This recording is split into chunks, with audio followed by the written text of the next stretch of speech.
Zee 24 तास एक पाऊल पुढे। मुंबईमधल्या मालाड इथल्या स्वामी विवेकानंद शाळेवर असलेल्या अनधिकृत मोबाईल टॉवरचा मुद्दा विधान परिषदेत आज चांगलाच गाजला।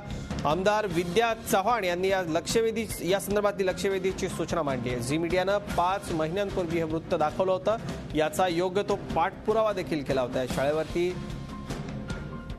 मोबाईल टॉवर असल्याचं महापालिकेला का दिसलं नाही असा प्रश्न विचारत शालेय शिक्षण राज्यमंत्री फौजिया खान यांनी चेंडू पालिकेच्या कोर्टात टोलवला। या संदर्भात पालिकेला तातडीची कारवाई करण्यासाठीचं पत्र पाठवणार असल्याचं देखील त्यांनी स्पष्ट केलंय।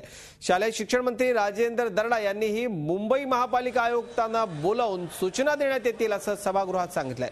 मोबाईल टॉवरच्या समस्या लक्षात घेता तसंच मोबाईल टॉवर आणि रेडिएशन बद्दलचं राज्याचं धोरणही लवकर जाहीर केलं जाईल अशी माहिती देखील फौजिया खान यांनी दिली आहे।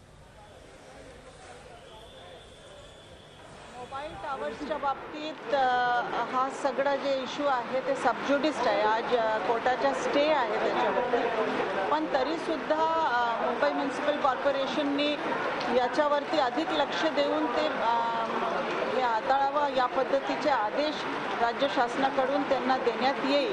सगळेच जे केंद्र शासनाचे गाईडलाईन्स आले किंवा दुसरे गाईडलाईन्स आलेले आहेत त्या सगळ्यांचा अभ्यास करून एक सर्वकष पॉलिसी ठरवण्याचं काम राज्य शासनाच्या पातळीवर सुरू आहे। झी 24 तास एक पाऊल पुढे।